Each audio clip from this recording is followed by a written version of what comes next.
President Donald Trump's bellicose warning to North Korea was frightening on several levels, including telling us how little effect the new Chief of Staff John Kelly is having on the Commander-in-Chief.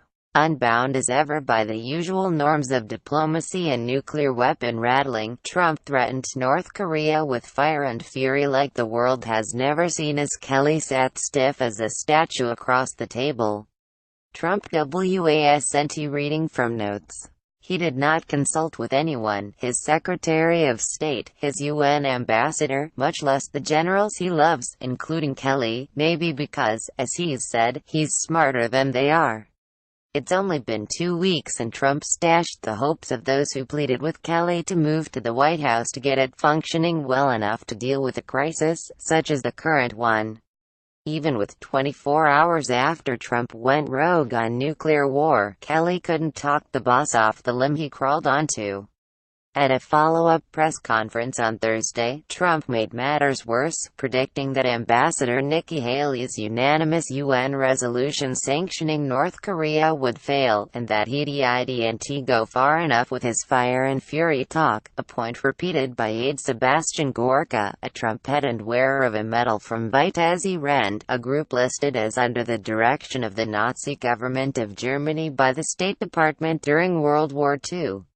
Gorka added that Trump, not Secretary Rex Tillerson with his walkback of the threat, was right about North Korea's pajama boy. In fairness to Kelly, he's barely had 2 weeks to work his magic and he pointedly did not promise a rose garden, specifically exempting controlling Trump's tweets from his agenda. And Kelly has some notable achievements meriting the cover of Time magazine as Trump's last best hope, which Trump may make him regret. He scored a truce between the Sharks and the Jets, who are no longer openly knifing each other. Staff now comes in early, can only enter the Oval Office if Kelly approves, and must raise their hands or speak in turn, without rambling, at meetings. Memos all go through the Chief of Staff's office. Neatness counts. This means the kids are alright and might earn an A for deportment if there were report cards. But so what if the adult in the White House is able to elude his Chief of Staff to trash-talk Kim Jong-un to the effect that no one threatens Donald Trump and gets away with it, all the flowcharts in the world don't matter. To keep peace, Kelly has to manage the president himself. By almost any measure Trump doesn't have enough to do, and according to a confidant, likes it that way. In talking to 4 previous chiefs of staff, Trump's daily schedule is markedly lighter than any predecessor's. Most presidents get their intelligence briefings first thing. Trump gets his at 10:30 a.m., which isn't so bad if you recall that at first he didn't want any at all.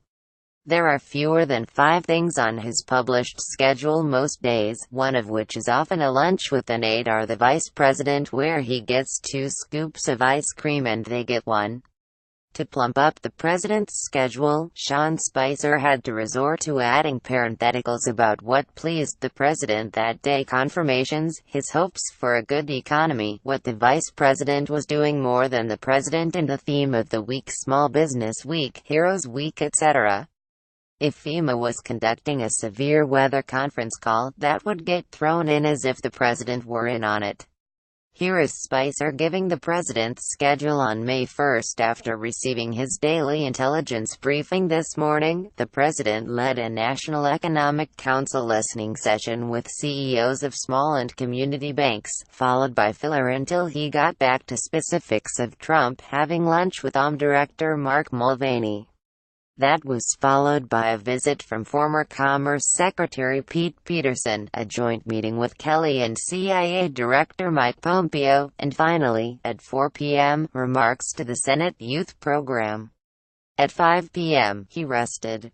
It isn't that Trump's lazy exactly, he's energetic in the manner of a hummingbird, but that he finds the parts of governing not on camera boring.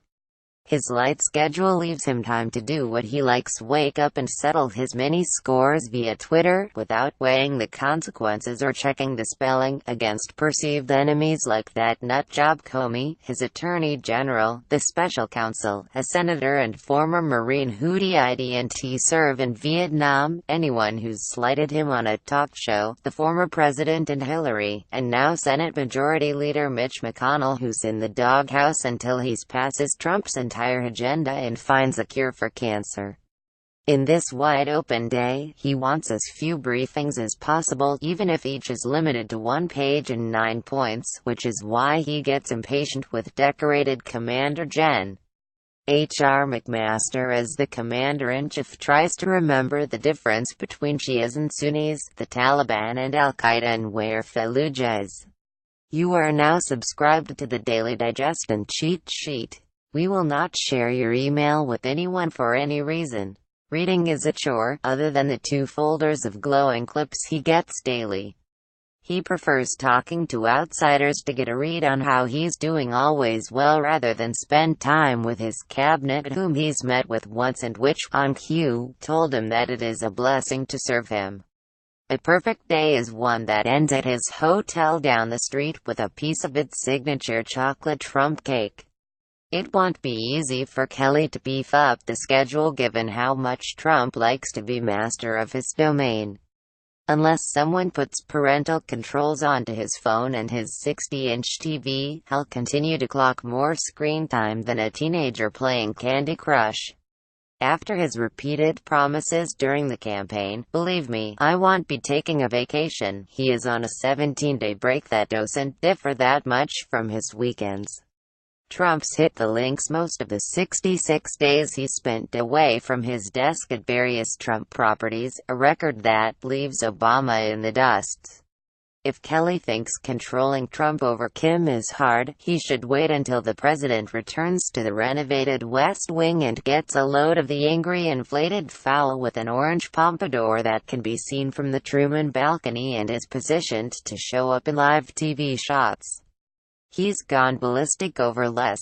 Kelly has the hopes and dreams of the Washington establishment on his bemetaled shoulders, but Trump is proving ever more unmanageable. Could Trump prove to be another Vietnam for his generals already? Kelly laid the groundwork for catching the last helicopter out of Saigon, telling Fox News this week that the principal ultimately decides, and so long as that decision is legal, moral, and ethical, one salutes and executes. Almost sighing, the general concluded, "Sometimes you win and sometimes you don't."